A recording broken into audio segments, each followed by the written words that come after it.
प्रभु यीशु मसीह के सामर्थी नाम में हम मांगते हैं।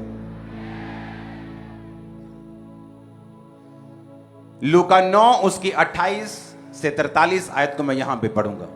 वहां आवाज बिल्कुल ठीक है, यहां ओवर आवाज। अपनी बाइबल को खोलेंगे, लूका 9 उसकी 28 से 43 आयत। इन बातों के कोई 8 दिन बाद वह पतरस, यूहन्ना और याकूब को साथ लेकर प्रार्थना करने के लिए पहाड़ पर गया। जब वह प्रार्थना कर रहा था तो उसके चेहरे का रूप बदल गया और उसका वस्त्र श्वेत होकर चमकने लगा। और देखो, मूसा और एलिया उसके साथ 2 पुरुष बातें कर रहे थे। वो महिमा सहित दिखाई दिए और उसके मरने की चर्चा कर रहे थे जो यरूशलेम में होने वाला था। पतरस और उसके साथी नींद से भरे थे और जब वह अच्छी तरह सचेत हुए तो उसकी महिमा और उन 2 पुरुषों की जो उसके साथ खड़े थे उनको देखा। जब वे उसके पास से जाने लगे तो पतरस ने यीशु से कहा, हे स्वामी, हमारा यहाँ रहना भला है कि हम 3 मंडप बनाएं, एक तेरे लिए, एक मूसा के लिए और एक एलिया के लिए। वो ना जानता था कि क्या कह रहा है। वह कह ही रहा था कि एक बादल ने उसे छा लिया और तब वे उस बादल से घिरने लगे तो डर गए। तब उस बादल में से शब्द निकला, ये मेरा पुत्र है, ये मेरा चुना हुआ है, ये मेरा प्रिय पुत्र है, इसकी सुनो। ये शब्द होते ही यीशु अकेला पाया गया और जब वो चुप रहे, जो कुछ उन्होंने देखा था, कोई भी बात उन दिनों में किसी से ना कही।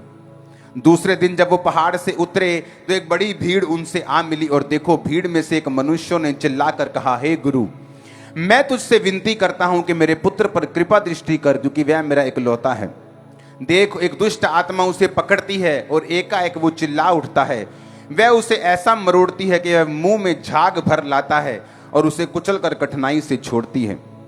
मैंने तेरे चेलों से विनती की कि उसे निकाले, परंतु वो ना निकाल सके। यीशु ने उत्तर दिया, हे अविश्वासी और हठीले लोगों, मैं कब तक तुम्हारे साथ रहूंगा और कब तक तुम्हारी सहूंगा। अपने पुत्र को यहाँ ले आ। वह आ ही रहा था और दुष्ट आत्मा ने उसे पटक कर मरोड़ा, परंतु यीशु ने अशुद्ध आत्मा को डांटा और लड़के को अच्छा करके उसके पिता को सौंप दिया। तब सब लोग परमेश्वर की महासामर्थ्य से चकित हुए। सब बोलो आमीन। ऊंची आवाज में बोलो आमीन। अपने हाथों को उठाओ, बोलो, ये वचन मेरी जिंदगी में 100 गुना फलों को लेके आए। ऊंची आवाज में, ऊंची आवाज में।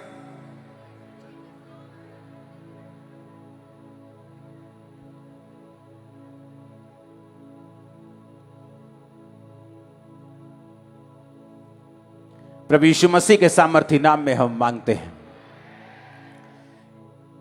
बाइबल कहती है प्रभु यीशु मसीह अपने चेलों को, कौन से चेले? 3 चेले। कौन से 3? पतरस, याकूब और यूहन्ना, उन्हें पहाड़ पे लेके गए। पहाड़ पर यीशु मसीह प्रार्थना कर रहे थे। यीशु मसीह का चेहरा श्वेत हो गया, व्हाइट हो गया, कपड़े चमकने लगे। मूसा और एलिया उसके साथ बातें कर रहे थे। यह हेवनली एक्सपीरियंस उन चेलों को हुआ जो परमेश्वर के बड़े करीब थे। वो जो सबसे करीब थे वो याकूब था, वो पतरस, याकूब, यूहन्ना और पतरस, ये 3 चेले परमेश्वर के सबसे करीब थे। अगर परमेश्वर ने जब औरत को, जो 12 साल की लहू बहने वाली औरत को चंगा किया, और जब यीशु मसीह उस रास्ते से जा रहा जहां उसे 12 साल की उस लड़की को भी हील करना था और जीवित करना था, तो भी अंदर सिर्फ यही 3 चेले गए थे। बाकी 9 चेले और बाकी जो लोग थे वो बाहर रहे थे। अब मैं आपको जो चीज बताना चाहता हूं उसे बड़े ध्यान से सुनना और समझना। जब ये सारी घटना हो रही थी और प्रभु यीशु मसीह पहाड़ पे थे और ये सुपरनैचुरल एक्सपीरियंस चेलों के साथ हो रहा था, और जब वो वापस आए तो बहुत से लोग खड़े थे यीशु मसीह का इंतजार करने के लिए। और यीशु मसीह को उन्होंने बोला कि परमेश्वर, हम एक दुष्ट आत्मा वाले व्यक्ति को तेरे चेलों के पास लाए थे, परंतु तेरे चेले उन्हें निकाल नहीं सके। वो कौन से चेले थे? वो 3 चेले नहीं थे, वो 9 चेले थे जो 3 से अलग थे। वो 9 चेले जिन्हें परमेश्वर बड़े काम करने के लिए साथ नहीं लेके जाता था, छोड़ के जाता था, वही 9 चेले उन दुष्ट आत्मा को निकाल नहीं सके। आप मसीह लाइफ में देखते हो क्रिश्चियंस को, विश्वासियों को, कुछ विश्वासी हैं जो बड़े आनंद के साथ जी रहे हैं, कुछ सेवकाइयां हैं जो बड़े आनंद के साथ और जुम्बश के साथ और विक्ट्री के साथ चल रही हैं, लेकिन कुछ लोग ऐसे भी हैं जो फ्रस्ट्रेशन के साथ चल रहे हैं, जो खिजाहट के साथ चल रहे हैं, जिनकी लाइफ में वो नहीं हो रहा जो बाकी बड़े चेलों की लाइफ में हो रहा है, जो पतरस की लाइफ में हो रहा है वो उनकी लाइफ में नहीं हो रहा। और कारण परमेश्वर नहीं है, कारण वो लोग खुद हैं। जब बाइबल कहती परमेश्वर ने चेलों से कहा कि लोग मुझे क्या कहते हैं, कहते परमेश्वर कोई कहता है कि तू यूहन्ना है, कोई कहता है तू एलिया है। पतरस को परमेश्वर ने पूछा तू मुझे क्या सोचता है, मैं कौन हूं? उसने कहा तू जीवते परमेश्वर का बेटा, तू मसीह है। परमेश्वर ने कहा इस बात के कारण मैं तुझ पे अपनी कलीसिया बनाऊंगा और तुझ पे अधोलोक के फाटक जो होंगे वो प्रबल नहीं होंगे, क्योंकि ये बात तुझ पर मांस और लहू ने नहीं परंतु परमेश्वर की आत्मा ने प्रकट की है। हालेलुया। दो तरह के विश्वासी हैं, एक वो जो फ्रस्ट्रेट रहते हैं, जो काम नहीं कर पाते, आत्मिक शक्तियां जिनके पास नहीं हैं, जो हर टाइम संघर्ष करते हैं, और दूसरे तरह के हैं जो हर वक्त विक्ट्री में रहते हैं, जीत में रहते हैं। और दूसरे जब उनको देखते हैं उन्हें लगता है कि ये कैसे कर पा रहे हैं, और वो विरोध भी करते हैं। अब जो चेले 9 नहीं कर सकते थे वो 3 कर सकते थे। आपको ध्यान से अब बात को समझना है। इसमें परमेश्वर का कसूर नहीं था, बात यह थी कि आप लोग परमेश्वर के वचन को कितना ग्रहण करते हो। 9 चेले जो थे जो कहते थे कि परमेश्वर कोई तुझे ये कहता है, कोई तुझे ये कहता है, इसका मतलब वो लोगों की बात भी सुनते थे। गूंज कम करो, प्रेशर बढ़ाओ हल्का सा। अपने पड़ोसी को बोलो वो खुदा की बात भी सुनते थे और लोगों की बात भी सुनते थे। जब परमेश्वर बोलता है कि लोग मुझे क्या कहते हैं, तो उनको मालूम था लोग उनको, क्योंकि वो लोगों की बात, लोगों के साथ उनका उठना बैठना था। उनको मालूम था लोग भी क्या कहते हैं और परमेश्वर भी क्या कहता है। क्या आप ऐसे तो नहीं हैं कि लोग क्या कहते हैं आपके पास्टर के विषय में, आपकी चर्च के विषय में, लोग क्या कहते हैं जीसस क्राइस्ट के विषय में, आप उनकी बात भी सुनते हैं, आप रिश्तेदारों की बात भी सुनते हैं, आप चर्च में भी आ जाते हैं, आप प्रार्थना करवा के भी चले जाते हैं, आप बीच में लटके हैं धोबी का कुत्ता, ना घर का ना घाट का। यीशु मसीह ने कहा जिसका विश्वास थोड़ा है, जिसका विश्वास कंप्लीट नहीं, वो समुद्र की लहर के समान है। आज से 20,000 साल पहले भी लहर आती थी, टकराती थी, चली जाती थी, आज भी टकराती है और चली जाती है, कोई काम नहीं होता। जैसे पहले थी आज वैसे ही है।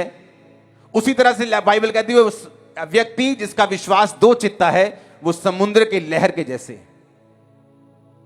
हालेलुया। और पतरस, याकूब और यूहन्ना वो व्यक्ति थे जो ये बात का फैसला कर चुके थे कि परमेश्वर कोई ठोकर खाए तो खाए लेकिन मैं ठोकर नहीं खाऊंगा। जब यीशु मसीह ने कहा कि आज मुझे पकड़ लिया जाएगा और 3 दिन के बाद ऐसा हो जाएगा, बार बार पतरस को वो बोलते रहे, 3 दिन पहले भी, आज भी, होने वाला था तब भी। और पतरस कहता रहा परमेश्वर अगर तुझे मौत आई तो मैं भी तेरे साथ मरने के लिए तैयार हूं। वो परमेश्वर को झूठ नहीं बोल रहा था, वो सच में इतना डेडिकेटेड था, सच में इतना समर्पित था कि वो कुछ भी करने के लिए परमेश्वर के लिए तैयार था। और इसीलिए बाइबल कहती है जो पतरस कर सकता था वो बाकी चेले नहीं कर सकते थे। हालेलुया। आपको प्रोफेटिक वर्ड मिलता है कि अब आने वाले टाइम में अब डिलीवरेंस वीक शुरू होने वाले हैं। मुझे डिलीवरेंस के लिए जाना है, मुझे डिलीवरेंस नेक्स्ट लेवल के लिए जाना है, मुझे फाइनेंशियल बरकत के लिए जाना है। ये 7 हफ्ते मुझे प्रार्थना में रहना है। 7 हफ्ते मैंने प्रोफेटिक वर्ड्स को स्वीकार। बहुत से लोग आमीन बोलते हैं, लेकिन क्या आपने आमीन बोलने से पहले जो वचन आपको बताए गए हैं क्या उन वचनों को पूरा किया आपने? एक व्यक्ति आगे टेस्टिमनी देता है कि मैं उस 23 जून की मीटिंग में था, मैं 31 नाइट की मीटिंग में था, आपने स्वीट दी थी और आपने कहा था कि वो कड़वापन खत्म हो चुका है और आपको टेस्टिमनी मिलेगी। रसौलियों के बावजूद, बीमारी के बावजूद, 8 डॉक्टर चेंज करने के बावजूद अपनी टेस्टिमनी को मैं रिसीव करके वापस गई। 1 वीक के अंदर मैं प्रेग्नेंट थी। उसके बाद परमेश्वर ने मुझे बेबी दिया। कैसे? क्योंकि आप वर्ड्स को रिसीव कर रहे हैं और वर्ड से पहले भी जो बताया जा रहा है आप उस पर बिलीव कर रहे हैं। हालेलुया। आज से कुछ साल पहले जब टेस्टिमनी चर्च में चल रही थी तो बहुत से परदेसी लोग थे जो गवाही दे रहे थे कि हमने अपना घर ले लिया, हमने अपना घर ले लिया। हम बिहार से आए हैं, हम यूपी से आए हैं, मैं महाराष्ट्र से आई हूं, मैं पंजाब में रहती हूं, हम काम करते थे, हमने अपना घर लिया है। तो मैं बड़ा हैरान होता कि पंजाबी लोग अपनी टेस्टिमनी क्यों नहीं दे रहे अपने घर की। ये बाहर से लोग आ रहे हैं और टेस्टिमनी दे रहे हैं। जब उनको एग्जामिन किया गया, जब करीब से देखा गया, तो उन लोगों की जो विश्वास था, जो श्रद्धा थी, जो फेथ था, वो दूसरे लोगों से कहीं ज्यादा था। वो एक चर्च में टाइम था जब रजिस्ट्रियां होने वाली होती थी, बोलता था कि ये येलो पेपर लेके जाओ, अगले हफ्ते बोना है, नेक्स्ट मंथ बोना है, बहुत जरूरी है, इसके बिना चलेगा नहीं। पंजाबी सोचते थे कई बार, लेकिन वो लोग सोचते नहीं थे। वो बोलता कि हाँ चर्च ने बोला है, कोई प्लान नहीं, कोई सोचना नहीं, जो करते थे, सुनते थे, करते थे, और वो ब्लेस होके सामने भी आए, टेस्टिमनीज भी दी, और आपकी टेस्टिमनीज भी श्योर है यीशु मसीह के नाम में। अगर आमीन हो चाहे चर्च। आप मेरी बात को समझ रहे कि नहीं? वो लोग बिना बिना शक के, बिना किसी शक के कि पास्टर को उनको मालूम है ये बात कि चर्च की आपकी ऑफरिंग मैं देखता तक नहीं, मेरे घर में आपकी ऑफरिंग नहीं आती, बैंक में जमा होने से पहले भी घर में नहीं आती, वो चर्च के स्ट्रांग रूम में होती। आप कितना पैसा देते हो सिर्फ आपको पता या परमेश्वर को मालूम है। वो 20-25 लोगों की टीम गिनती है, in house CA, outside CA, वो सब चेक करते हैं पैसा कहां जा रहा है, कहां खर्च हो रहा है। टीम है जहां जो सारे खर्चे का ध्यान रखती है, कोई गलत पैसा जा तो नहीं रहा, पक्के में सारा काम होता है। किस आप, मुझे मालूम भी नहीं होता आपका 2000 का नोट किस रंग का है, लेकिन ये एक सिस्टम परमेश्वर ने इसलिए बनाया कि आप लोग बरकत को पा सके। मैंने लोगों को देखा है अपने कर्जे के लिए प्रार्थना करना कि परमेश्वर मेरे कर्जे से मुझे आजाद कर, और 10 साल से प्रेयर कर रहे हैं। वो जो टाइथ बोते हो, नहीं, आप कभी भी कर्जों से फ्री नहीं हो सकते, क्योंकि बाइबल कहती है परमेश्वर ने एक स्ट्रक्चर बनाया, एक वचन का स्ट्रक्चर बनाया, एक सिस्टम बनाया, उस सिस्टम के बाहर बरकत नहीं है। अगर आप लोगों की भी सुनेंगे, अगर आप दिमाग की भी सुनेंगे, आप वो नहीं ले सकते जो परमेश्वर आपको देना चाहता है। इमेजिन करो वो 9 चेले जो चंगा नहीं कर सके, कितनी फ्रस्ट्रेशन में होंगे, क्या सोच रहे होंगे, लोग उनको कैसी कैसी बातें बोल रहे होंगे। लेकिन जो 3 चेले थे, जो वो कर पा रहे थे, वो 9 नहीं कर पा रहे थे, क्योंकि वो 3 चेलों का ध्यान सिर्फ यही था कि परमेश्वर ने मुझसे क्या कहा है, मेरे पास्टर ने मुझसे क्या कहा है, मेरे अगुए ने मुझसे क्या कहा है, ना कि लोग क्या कहते हैं, ना कि दिमाग क्या कहता है, ना कि सेंस क्या कहती है, क्या ना कि दूसरे सेवक क्या कहते हैं। हालेलुया। बहुत सारे पंजाबी जी कहते बोतिया घरां दा परोना भुखा रह जांदा। हां, जिस तरह पिता एक है, परमेश्वर एक है, चर्च भी एक होना चाहिए, जिसको आप सुनते हैं वो भी एक होना चाहिए, ताकि आपकी लाइफ में जो परमेश्वर का वर्ड है आप उसे कंप्लीटली बिना किसी शक के रिसीव कर सकें, ताकि आप ही की लाइफ में काम हो और आप बड़े कामों को देख सकें। आमीन। अब वो 9 चेले वो कर पा रहे थे जो नहीं कर पा रहे, जो 2-3 चेले कर पा रहे थे। हालेलुया। 2 कुरिन्थियों 5 उसकी 17 आयत, उसमें लिखा है, यदि कोई मसीह में है तो वह नई सृष्टि है, पुरानी बातें बीत गई हैं, देखो सब बातें नई हो गई हैं। परमेश्वर ने कहा अगर तुम मसीह में हो तो नई सृष्टि हो, पुरानी बातें बीत गई, देखो सब बातें नई हो गई। थर्सडे का वचन क्या था उसे भी स्क्रीन पर निकालेंगे अगर है आपके पास तो, कि जितनों ने परमेश्वर को ग्रहण किया वो परमेश्वर के बेटे और बेटियां बने और संसार के ऊपर जय प्राप्त की। क्योंकि जो कुछ बाइबल कहती है परमेश्वर से उत्पन्न होता है, उस वचन को पढ़ेंगे, जो कुछ परमेश्वर से पैदा हुआ है वह संसार के ऊपर जय प्राप्त करता है, और वह विजय जिससे संसार पर जय प्राप्त होती है हमारा विश्वास है। परमेश्वर कहता है कि जो कुछ मुझसे पैदा होगा संसार के ऊपर जय प्राप्त करेगा, क्योंकि जीसस क्राइस्ट ने कहा था संसार से तुम्हें कलेश होता है। ताना कौन मारता है? कौन मारता है? स्वर्गदूत मारते हैं, परमेश्वर मारता है कि रिश्तेदार मारते हैं, संसार मारते हैं? हां, वो फेसबुक पे नेगेटिव कमेंट्स आपकी फोटो के नीचे कौन लिखता है? संसार। जब कोई फेल हो जाता है तो रिश्तेदार ताना मारने के लिए आते, जान के पूछने आते, कौन है वो? संसार। यीशु मसीह ने कहा संसार से तुम्हें कलेश होता है, पर ढाढ़स बांधो, मैंने संसार को जीत लिया है। तुम संसार में रहते हो पर संसार के नहीं हो, मैंने संसार को जीत लिया है, और अगर कोई मुझसे पैदा हुआ है वो भी इस संसार के ऊपर जय प्राप्त करेगा। जो कोई मसीह में है वो नई सृष्टि है, अब हुआ क्या? अब मान लो आप कहते हैं एक व्यक्ति जिसके ऊपर कर्जा है, बहुत कर्जा है उसके ऊपर, जिस दिन वो मसीह में आया, बाइबल कहती है वो नई सृष्टि है, पुरानी बातें बीत गई। तो मैं एक क्वेश्चन करना चाहता हूं, क्या उसका कर्जा खत्म हो गया? बोलो, जो बैंक से लोन चल रहा था वो खत्म हुआ कि नहीं हुआ? आवाज नहीं आई मेरे को। नहीं हुआ ना? किससे तो जा रही है कि नहीं जा रही? तो बाइबल तो कहती है हम नई सृष्टि, पुरानी बातें बीत गई। तो बैंक वालों को जाके बताओ तो कि मेरा पुरानी बातें बीत गई हैं जी, मैं तो क्रिश्चियन बन गया, लोन खत्म करो। तुम ही बोलेगा लोन नहीं खत्म करे, तेरे घर से बाइक उठा के लेके आते, जरा तेरे को नींद तेरी खोलते हैं थोड़ी सी। अब ये क्यों लिखा कि पुरानी बातें बीत गई, देखो सब नई हो गई? क्योंकि जिस वजह से आपके घर में कलेश है, जिस वजह से आपके घर में कर्जा है, जिस वजह से आप बीमार हैं, परमेश्वर ने कहा मैंने वो सब चीजों को खत्म कर दिया है। तुम एक अच्छे प्लेटफॉर्म के ऊपर आ चुके हो जहां से तुम अपने कर्जे को खुद खत्म कर सकते हो। अब ध्यान से सुनो, अगर मान लो मैं जब मसीह में आया तो मैं नई सृष्टि हूं, अब मैं मसीह में हूं, मुझे यह वचन मालूम होना चाहिए कि जो कोई मसीह से पैदा हुआ है वो संसार के ऊपर जय प्राप्त करता है। अब कर्जा भी संसार का है, तो मैं क्या करूंगा? अब मैं बाइबल में से ढूंढूंगा कि परमेश्वर का वचन इस कर्जे के विषय में क्या कहता है, क्योंकि बाइबल कहती है मसीह से पैदा होने का मतलब है मुझे वचन से पैदा होना पड़ेगा। अगर वचन से पैदा मैं नहीं हुआ हूं, जिस तरह यूहन्ना 1 उसकी 12 और 13 में लिखा, जितनों ने उसे ग्रहण किया उसने उन्हें परमेश्वर की संतान होने का अधिकार दिया, अर्थात जो उसके नाम पर विश्वास रखते हैं वो ना तो लहू से, ना शरीर की इच्छा से, ना मनुष्यों की इच्छा से, परंतु परमेश्वर से उत्पन्न हुए हैं। सब बोलो आमीन। क्या कहा परमेश्वर ने? कि जितने उसको ग्रहण करते हैं परमेश्वर उन्हें अपनी संतान होने का अधिकार देता है। वो अब मांस से, शरीर की इच्छा से, लहू से, मनुष्यों की इच्छा से नहीं, परंतु प्रभु से उत्पन्न हुए हैं। आप पैदा हुए, आपके माता पिता ने आपको पैदा किया, आपका सेम ब्लड है, आपका डीएनए मैच करता है। डॉक्टर बोलते हैं भाई साहब तुम मीठा नहीं खाते लेकिन फिर भी शुगर होगी तुमको, क्योंकि तुम्हारे जनरेशन में शुगर है। ये सब बीमारियां तुम्हें जनरेशन से मिलती आ रही हैं।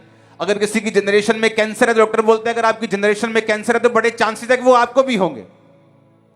लेकिन यीशु मसीह ने कहा अगर तुम मुझसे पैदा हुए हो तो अब तुम मनुष्य की इच्छा से नहीं, यानी अपने मां बाप की इच्छा से नहीं, लहू से नहीं, अपनी माता के गर्भ के उस प्लेसेंटा से नहीं, शरीर की इच्छा से नहीं, क्योंकि माता पिता ने तुम्हें चाहा कि पैदा हो, परंतु अब तुम प्रभु से पैदा हुए हो। तुम्हारा डीएनए चेंज कर दिया गया है। वो डीएनए फेलियर का निकाल के सक्सेस का डाल दिया गया है। अब बात यह है, पतरस, याकूब और यूहन्ना बिना फ्रस्ट्रेशन के, बिना खिचकिच के, बिना संघर्ष के सेवकाई करते रहे, फल पाते रहे, लाखों में जाते रहे, और दूसरे संघर्ष करते रहे। तीसरे तरह के भी होंगे जो बिल्कुल नाकामयाब होंगे। कारण क्या? कितना वचन आप परमेश्वर का सुनते हैं और उसे सीरियसली लेते हैं, यह डिपेंड करता है कि आप अपनी लाइफ में कितना आगे जाएंगे। अब यहां पे क्या लिखा हुआ है? जब मुझे मालूम हुआ कि अगर मैं प्रभु से पैदा हुआ हूं तो अब मैं किसी मनुष्य की इच्छा से नहीं, लहू से नहीं, प्रभु से पैदा हुआ हूं। मेरा डीएनए चेंज कर दिया गया है। और अगर मैं मसीह में हूं तो नई सृष्टि हूं। जब मैं मसीह में आया तो मेरी कोई ऐसी स्टोरी नहीं है कि मैं गरीब था या मैं बड़ा फाइनेंशियल ट्रबल में था, प्रभु ने मुझे ब्लेस किया। मेरी ऐसी स्टोरी नहीं।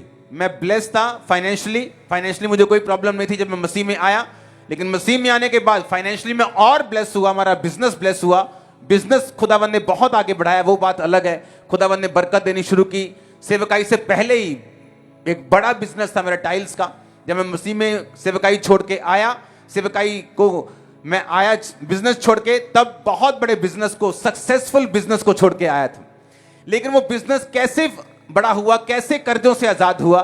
जब मुझे मालूम हुआ कि अब मैं मसीह में हूं, पुरानी बातें बीत गई, यानी अब मैं कुछ भी जो एफर्ट करूंगा, मैं प्रयत्न करूंगा, मैं प्रेयर करूंगा, मैं मेहनत करूंगा, मैं उसमें सफल होऊंगा, क्योंकि मेरा डीएनए चेंज कर दिया गया है। मैं मनुष्य के डीएनए से बदलकर अब परमेश्वर के डीएनए से जुड़ चुका हूं।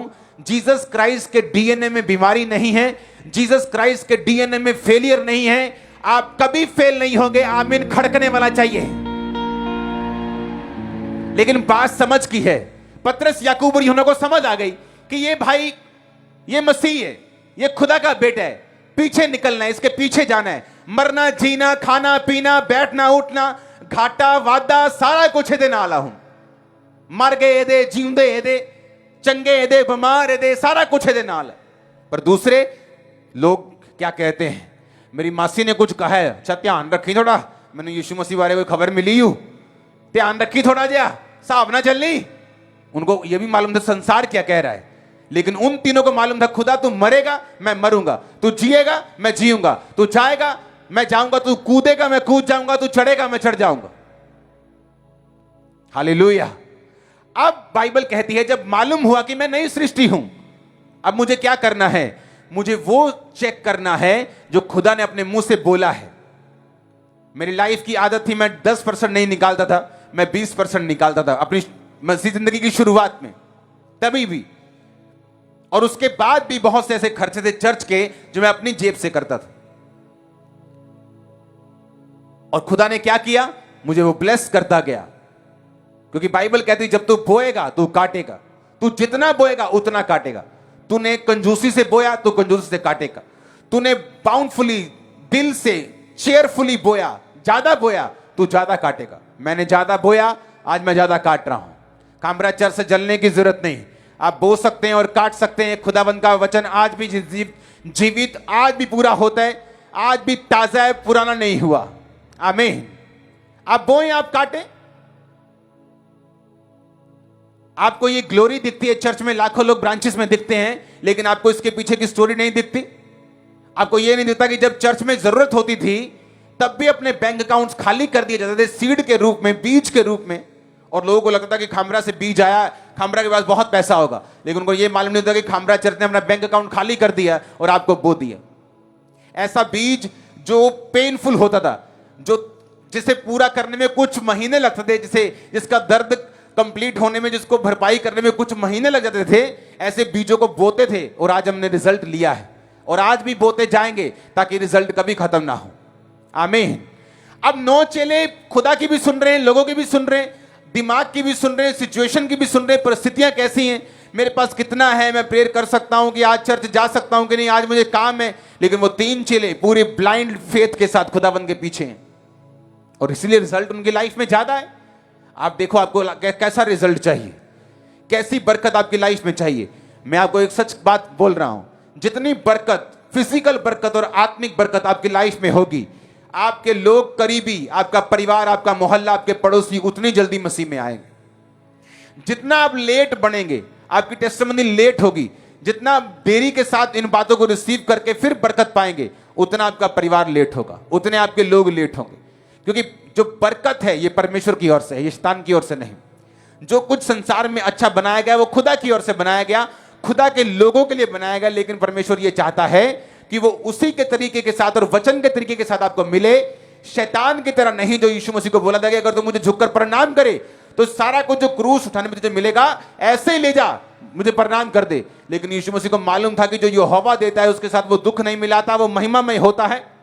जो परमेश्वर जिस तरीके से आपको देगा, जो टाइट बोने से, प्रेयर करने से, फास्टिंग करने से, खुदा के वचन से चलने से, विश्वास करने से मिलेगा, वो सदा के लिए रहेगा, आपकी जनरेशन तक चलेगा।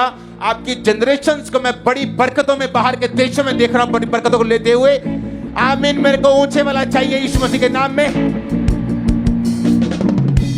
Hallelujah, hallelujah. ये समझ की बात है। जब मुझे बैप्टिज्म के बारे में मालूम हुआ, क्योंकि बपतिस्मा नाम की कोई चीज होती है, मैं अपने पास से पूछा कब देना है बपतिस्मा, अभी देंगे 1 महीने में, जल्दी कर दे दो, जल्दी दे दो, मुझे जल्दी चाहिए। नहीं, तब होता था कि यहाँ 40-50 लोग इकट्ठे होंगे तो मिलके बपतिस्मे देते थे। वो 2-4-5 को चर्च में बपतिस्मा नहीं देते थे। आपकी तरह वो, मैं उस समय इतना भाग्यशाली नहीं था कि हर संडे हर थर्सडे बपतिस्मे होते हैं, आप जब मर्जी ले सकते हैं। तब ऐसा नहीं होता था। टेस्टिमनी इतनी नहीं होती थी, किसी की टेस्टिमनी बनती थी, वो गांव में टेस्टिमनी बनी है, जाते थे लोग उस गांव में जहां टेस्टिमनी बनी, जिस गवाही बनी है, उस गांव में जाकर पूछते थे, इंटरनेट नहीं होता था, कि भाई साहब सच में इतनी बड़ी गवाही बनी है, बहन जी सच में खुदावंद ने आपको इतनी बड़ी। हाँ, लोग गवाही सुनने के लिए लोगों के घरों में जाया करते थे। आज आप इंटरनेट पे गवाहियां सुनते हैं, आज आप लाइव गवाहियां सुनते हैं, लाइव लाखों लोग खुदावंद ने बरकत दी है चर्च को। आमीन। आप प्रिविलेज्ड लोग हैं, आपको मालूम नहीं आप कितना बड़ी दया के नीचे हैं, आप कितने बड़े अनुग्रह के नीचे, अभी आपको मालूम नहीं। जो आप सुन रहे हैं बैठकर। बड़े देश ऐसे हैं जो ऐसे सुन नहीं सकते। सुबह 4 बजे गुफाओं में इकट्ठा होते हैं, 5 बजे 6 बजे के पहले चर्च खत्म कर देते हैं, और लोग तब भी पूरी बेदारी के साथ, पूरे जुम्बश के साथ जाते। यीशु मसीह ने कहा था तुम मुझसे बड़े बड़े कार्य करेगा, क्योंकि यीशु मसीह के पास उस समय सैटेलाइट नहीं था, इंटरनेट नहीं था, जहां वो सुनाते थे वही लोग सुनते थे। आज आप यहां अपनी गवाही दे रहे हो और लोग लाखों किलोमीटर दूर, हजारों किलोमीटर दूर आपको सुन रहे हैं।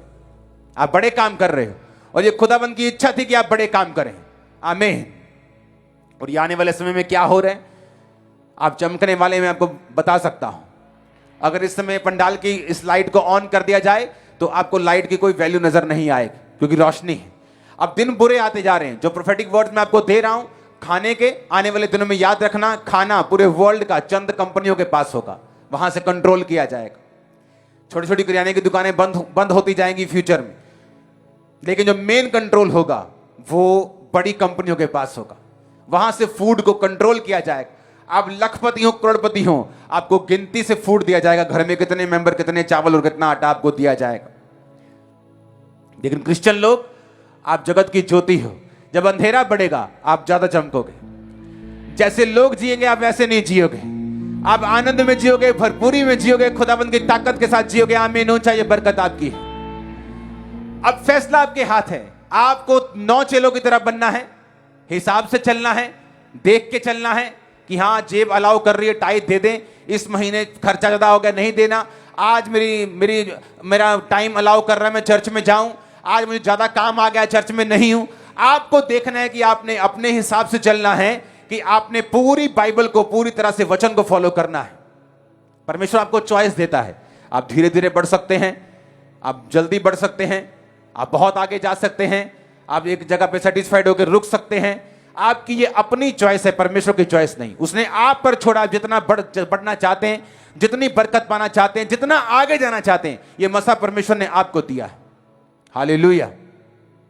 अब ये आपको समझ होनी चाहिए कि मैं नई सृष्टि हूं, क्योंकि परमेश्वर ने मुझे एक नया प्लेटफॉर्म दिया है। मैं एक बेटर जगह के ऊपर हूं।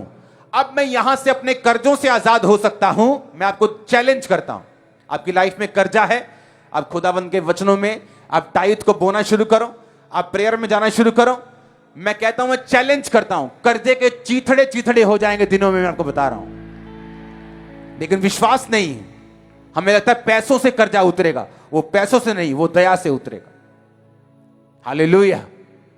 और इसीलिए पतरस, याकूब और यूहन्ना ज्यादा ब्लेस्ड थे। उनकी लाइफ में फ्रस्ट्रेशन नहीं थी जो 9 में थी, वो खिंचाहट नहीं थी, वो संघर्ष नहीं था जो 9 चेलों की लाइफ में था। क्या वो 9 चेले परमेश्वर के चेले नहीं थे? थे। क्या प्रभु के साथ नहीं रहते थे? रहते थे। उसके साथ खाते पीते नहीं थे? खाते पीते भी थे। क्या खुदा से प्यार नहीं करते थे? पूरा प्यार करते थे, लेकिन फिर भी रिजल्ट अलग अलग था। एक है खुदावन से इमोशनल प्यार करना, एक है परमेश्वर की बात को एग्जैक्टली अपनी लाइफ में फॉलो करना। जो मसीह से पैदा हुआ है वो संसार के ऊपर जय प्राप्त करता है। क्या है संसार में? बीमारियां हैं, क्या है? कलेश है, क्या है? ताने हैं, क्या है? कर्जा है, फाइनेंशियल ट्रबल है, डिप्रेशन है, चिंता है, हर तरह की वो मुसीबत है जो संसार में है। और जीसस ने कहा, टाटस बांध, मैंने संसार को जीत लिया है, मैंने उसे विन कर लिया है। और अगर तुम मुझसे पैदा हुआ है तो तू भी संसार के ऊपर जय प्राप्त करेगा। आज आपका परिवार और आप इस मसे को जय के लेके जाएं। आमीन ऊंचा बोलकर इस मसे को रिसीव करके वापस जाएंगे। और मैं यीशु मसीह के नाम के आपकी लाइफ के ऊपर घोषणा करता हूं, ये विक्ट्री का मसा आपके लाइफ में, आपके परिवार के ऊपर बोलेगा यीशु मसीह के नाम में। आमीन ऊंचा। Hallelujah, hallelujah, hallelujah. खुदावंद का मसा आज आपके ऊपर है चर्च। मैंने कहा खुदावंद का मसा आज आपके ऊपर है चर्च। Hallelujah, hallelujah. आज से एक नियम बनाना है कि अगर मैं धीरे धीरे चलूंगा, वचनों को पूरा करने में टाइम लगाऊंगा, तो मैं 9 चेलों की कैटेगरी में हूं। खुदा प्यार भी करेगा, बचा के भी रखेगा, लेकिन वो विक्टोरियस लाइफ, जो एक ड्रीम लाइफ, जो ड्रीम के रूप में लोग देखते हैं, उसे पाना मुश्किल हो जाएगा। जो लोग बपतिस्मा नहीं लिया, जिन्होंने, आज मीटिंग के बाद बपतिस्मा लें, क्योंकि अगले संडे प्रभु भोज है और आप में से एक भी जन उस स्पेशल प्रेयर और प्रभु भोज को मिस ना करें। आमीन। उस लहू को, उस भोज को आप मिस नहीं करेंगे। आप पूरी इंस्ट्रक्शंस को फॉलो करते जाएंगे और मैं आपको बता रहा हूं, डिलीवरेंस आपके पास होगी, आप पूरी तरह से डिलीवर होंगे। आमीन। ऊंचे वाला चाहिए चर्च। वो बार बार वीजा अप्लाई करना और ना मिलना, आपको डिलीवरेंस की जरूरत है। एक लेवल पे आके चर्च का स्टक हो जाना, डिलीवरेंस की जरूरत है। डिलीवरेंस सिर्फ दुष्ट आत्माओं से नहीं होती, आपके मेंटल लाइफ में भी होती, घर में भी होती, पति पत्नी के बीच में भी डिलीवरेंस चाहिए आपको, बच्चों में भी डिलीवरेंस चाहिए आपको। अपनी लिमिटेशन से आजाद होने के लिए एक लिमिट तक ही आप बढ़ पाते हैं। अगर उससे बड़ा कोई काम करने जाते हैं, अटैक हो जाता है, उसके लिए आपको डिलीवरेंस चाहिए। और ये 7 हफ्ते आपको लॉन्च कर देंगे यीशु के नाम में नए हथियार के रूप में। आप आगे बढ़ने जा रहे हैं। आमीन। ऊंचा, ये बरकत आपकी है। आमीन। खुदावंत का वचन पूरे इंडिया में फैल रहा है। बहुत जल्दी आपको जम्मू कश्मीर की और हिमाचल की गुड न्यूज देंगे। बहुत जल्दी दोनों ब्रांचेस की गुड न्यूज जल्दी जल्दी आपको मिलने वाली है। आमीन। कितने लोग हैं हिमाचल से? हाथ खड़ा करना जरा, हिलाओ जरा हाथों को। और जम्मू कश्मीर से, जम्मू कश्मीर से देखो कहां कहां से लोग चर्च में बैठे हैं। अब आपके उधर ही शुरू होगी चर्च। हालेलुया। कितने वचनों को समझ रहे हैं? अपने पड़ोसी को बोलो, वचन पूरा करने में देरी मत करना, क्योंकि वो तेरी बरकत में देरी करेगी, तेरी डिलीवरेंस में, तेरे छुटकारे में देरी करेगी।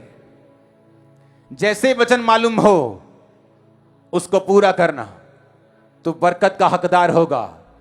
आमीन बोलो एक बार ऊंची आवाज में। आमीन बोलो ऊंची आवाज में। हालेलुया। तो हिमाचल के लिए, जम्मू कश्मीर के लिए आप प्रार्थना करते रहेंगे। और भी बहुत सारी ब्रांचेस हैं फॉरेन में जो खुलेंगी, लेकिन धीरे धीरे आपको गुड न्यूज देंगे। सारे लड्डू एकदम से नहीं खाने हैं, हेल्थ बनी रहे ताकि आपकी, आमीन, आपकी भी किसी और की भी। हालेलुया।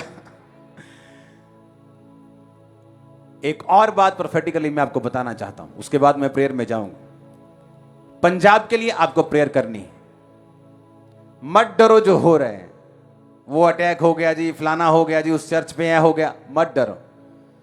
परमेश्वर पंजाब के क्रिश्चियंस के हाथों में सब कुछ देने वाला है।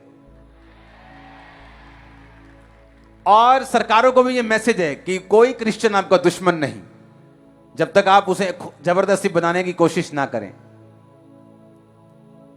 और जो कोई अपने काम में, कागजात में पूरा है, वो आपसे डरता नहीं, वो आपके लिए प्रेयर करता है, वो आपसे प्यार करता है। और इस बात को मैं दोबारा नहीं बोलूंगा। हालेलुया। खुदाबंद आपके साथ हो। आज आप डिलीवर होके वापस जाने पाए, कर्ज खत्म होने पाए। आमीन। ऊंचाई आशीष आपकी है। अपने हाथों को उठा, बोलो जितना वचन मैंने सुना 100 गुना फलों को लेके आओ। ऊंची आवाज में मांगो।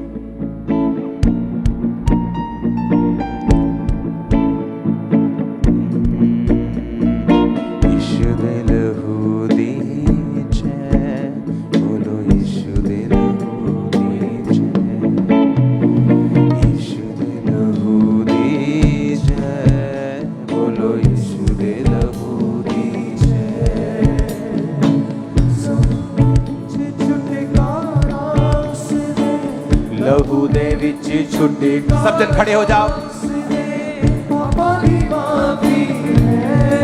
आंखों को बंद करके गाओ, आंखों को बंद करके बजाओ। बोलो यीशु दे लहू दी जय।